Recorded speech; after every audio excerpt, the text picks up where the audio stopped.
Pemirsa, sampah di pesisir dan lautan masih jadi permasalahan yang tak kunjung selesai. Munculnya timbunan sampah ini tak hanya berasal dari mereka yang membuang sampah di perairan. 80% sampah yang ada di laut Indonesia berasal dari daratan. Lalu mengapa sampah di pesisir seolah sulit untuk diberantas? Berikut segmen telusur kasus sampah di pesisir kapan berakhir oleh jurnalis Metro TV Reda Pulpi, selengkapnya untuk Anda. Contohnya misalnya yang ada di Jakarta pakai jaring sampah, di Surabaya, kemudian teman-teman NGO yang ada di Bali, di Banyuwangi, itu sebenarnya sampahnya itu akan tertahan. Tapi masa kita mau mengandalkan yang seperti itu?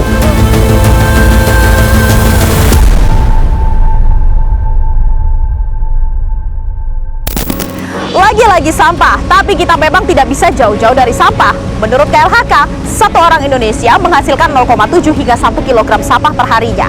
Itu artinya 270 juta masyarakat Indonesia menghasilkan lebih dari 175 ribu ton sampah per harinya. Lalu, kemana sampah-sampah kita? Salah satunya berakhir di perairan. Menurut KKP, ada 20 juta ton sampah yang masuk ke perairan Indonesia. 16 juta ton berasal dari laut, sementara sisanya berasal dari aktivitas di sekitar perairan. Sebagai negeri kepulauan dengan garis pantai terbesar kedua di dunia, sampah hadir dan menjadi persoalan yang serius dalam kehidupan masyarakat Indonesia sehari-hari. Lalu bagaimana kita menghadapi permasalahan sampah yang seolah tak kunjung selesai? Ikuti penelusuran kami. Sampah di pesisir dan lautan masih jadi permasalahan yang tak kunjung selesai. Munculnya timbunan sampah ini tak serta-merta hanya berasal dari mereka yang membuang sampah di perairan. 80% sampah yang ada di laut Indonesia berasal dari daratan, baik melalui aliran sungai maupun perairan lainnya, lalu mengalir ke laut. Sampah plastik jadi kontributor utama. Baru-baru ini, Tanggul Muara Baru di Jakarta Utara ditutupi oleh hamparan sampah yang didominasi oleh plastik dan bahan lain yang sulit terurai. Warga protes, bahkan memasang spanduk yang bertuliskan larangan membuang sampah di wilayah mereka. Sebelumnya pemirsa, sampah-sampah yang ada di Tanggul Muara Baru ini membentang dari ujung sana hingga ke ujung sana. Kalau kita lihat pun beragam sampahnya, mulai dari sampah plastik, kemudian kita lihat ada banyak styrofoam, kayu, bahkan tadi kami juga melihat ada tempat tidur yang dibuang di sini. Nah, warga sekitar menyebut bukan dari mereka sampah-sampah ini dan mulai menumpuk sekitar beberapa bulan terakhir. Kemudian dari pihak pemerintah sudah menerjunkan personil untuk membersihkan mulai dari tanggal 16 Januari 2026 dan hasilnya sudah cukup bersih. Dan ini adalah rincian per hari berapa sampah yang berhasil diangkut, lebih dari 200 ton sampah secara total. Kemudian sampah-sampah ini dibawa ke tempat pembuangan sampah di Bantar Gebang, Bekasi, Jawa Barat.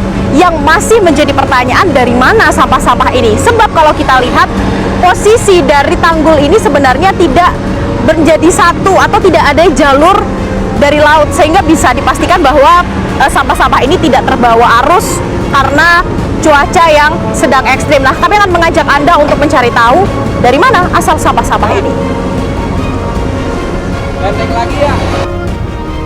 Pemukiman warga dan tanggul hanya berjarak sekitar 100 meter. Mereka bercerita, sampah-sampah ini bukanlah milik mereka. Sudah hampir 1 bulan sampah menumpuk, menutupi tanggul dan membuat lalat mengganggu aktivitas mereka. Udah lumayan sekarang sampahnya ya Bu ya?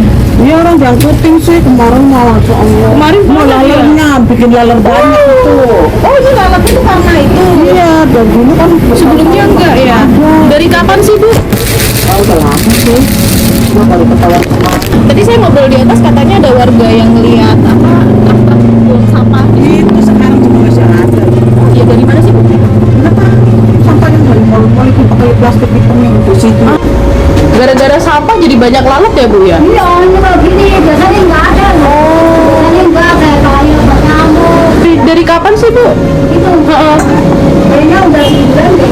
Katanya ini Bu, ada suka apa truk lewat bawain sampah buang ke situ. Iya. Apa proyek? Berarti bukan dari warga ya? Tak hanya berdiam diri, warga Muara Baru bahkan melakukan aksi unjuk rasa menolak tempat pembuangan sampah liar yang kini kian meresahkan. Saya perwakilan dari Kampung Pojok merasa dirugikan. Kita jangan timbul. Kita ada problematik gimana orang?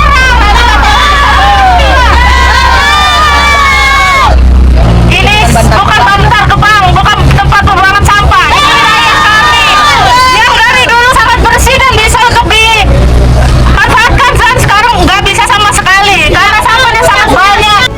Bahkan ratusan warga menghadang truk sampah liar yang masuk ke wilayah mereka.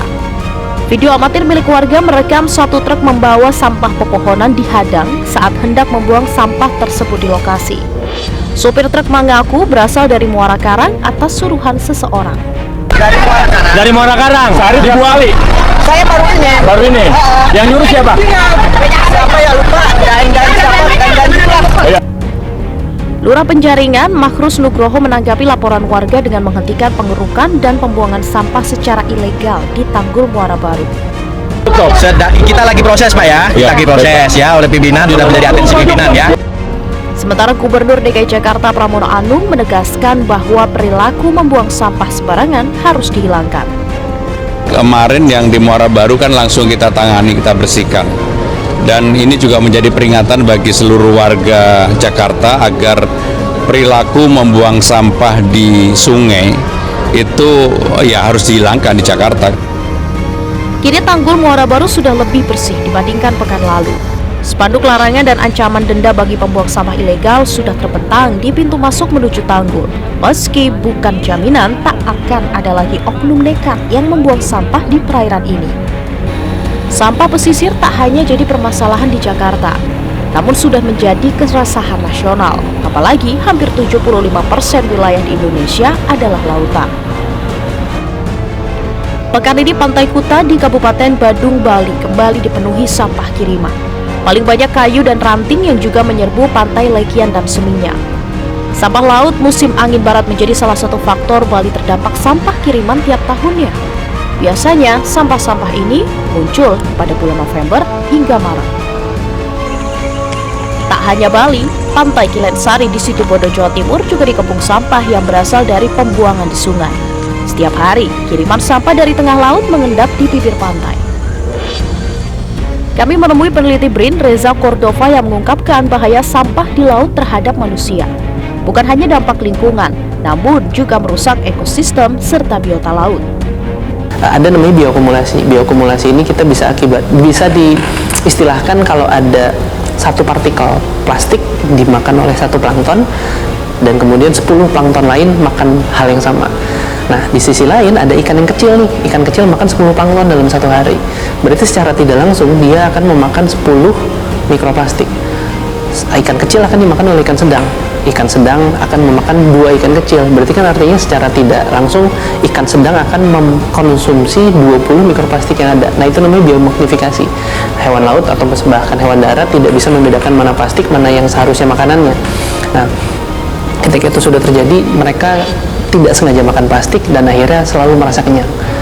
Kalau misalnya terlalu sering merasa kenyang, akhirnya seharusnya metabolismenya itu katakanlah 10, ini cuma setengahnya atau bahkan 30% yang lebih lambat gitu. Nah, itu yang pertama. Kemudian yang kedua, ketika si plastik ini terbuang ke lingkungan, dia terpapar sinar matahari, terkena panas, terkena gesekan mekanis, terbang atau terdorong arus dan lain-lain, akibatnya ukurannya semakin lama semakin mengecil. Tapi bukan hilang, hanya semakin tidak terlihat. Nah, semakin kecil ukuran plastik, dia semakin mudah cepat masuk ke dalam tubuh, mengganggu ekosistem dan lain-lain. Akibatnya, produktivitas ekosistem itu sendiri akan terganggu, hewannya juga terganggu. Akhirnya bisa dibilang ini seperti bom waktu yang tidak terlihat kapan meledaknya. Kementerian Kelautan dan Perikanan Republik Indonesia meluncurkan program Laut Sebasah atau Laut Sehat Bebas Sampah untuk mengurangi pencemaran sampah di laut dengan target pengurangan hingga 70% sampah di lautan pada tahun 2029.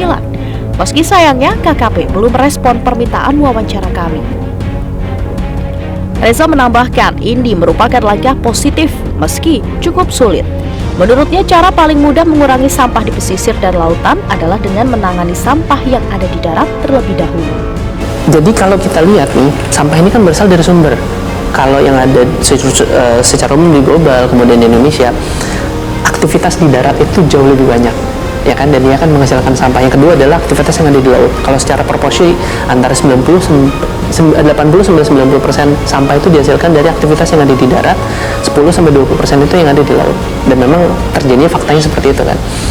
Kalau pengelolaan yang ada di darat sudah lebih baik, sebenarnya akan jadi lebih baik juga yang ada bocor, walaupun tidak 100% nih. Sayangnya memang kalau berdasarkan dari hasil riset kami, ya kami ada riset kolaborasi, lebih dari antara 40 sampai 60% sampah kita ternyata dibakar lebih banyak. Karena memang tidak 100% nih sampahnya ini masuk ke TPA, TPA-nya aja udah mau penuh, ini ternyata dibakar lebih banyak. Selain dibakar, kemudian dibuang ke lingkungan. Dibuang ke lingkungan tidak selalu kebuang ke sungai, kemudian bocor dan lain-lain. Bahkan sebenarnya kalau menurut beberapa riset, antara 3 sampai 9% itu yang baru bocor ke lingkungan, ke laut. Jadi sebenarnya tidak sebesar itu, karena kan kita ada akar tumbuhan, kemudian ada infrastruktur, jembatan dan lain-lain yang tidak semuanya tersangkut nih. Kalau misalnya ini bisa ditahan, contohnya misalnya yang ada di Jakarta pakai jaring sampah, di Surabaya, kemudian teman-teman NGO yang ada di Bali, di Banyuwangi, itu sebenarnya sampahnya itu akan tertahan. Tapi masa kita mau mengandalkan yang seperti itu? Itu kan udah di akhir. Kemudian kalau misalnya sudah tertahan, dibawanya kemana? Ke TPA lagi. Nah, harusnya kita tahan duluan dari sumbernya di mana? Ya, di masyarakat. Sampah pesisir selalu menimbulkan pertanyaan, kapan akan berakhir? Lingkungan hancur, ekosistem terganggu. Tak hanya manusia yang jadi korbannya. Bicara soal sampah pesisir tak pernah ada habisnya pemirsa. Bukan hanya perkara cuaca di mana sampah-sampah tersebut terbawa sampai ke pesisir, tapi juga bagaimana masyarakat tidak membuang sampah sembarangan, terutama di perairan. Ini tentunya menjadi sebuah permasalahan yang serius, karena bukan hanya mengganggu secara lingkungan, tapi ini juga akan mengganggu ekosistem yang ada, bahkan bisa berdampak buruk bagi kita manusia. Dari Jakarta, Tim Liputan Metro TV.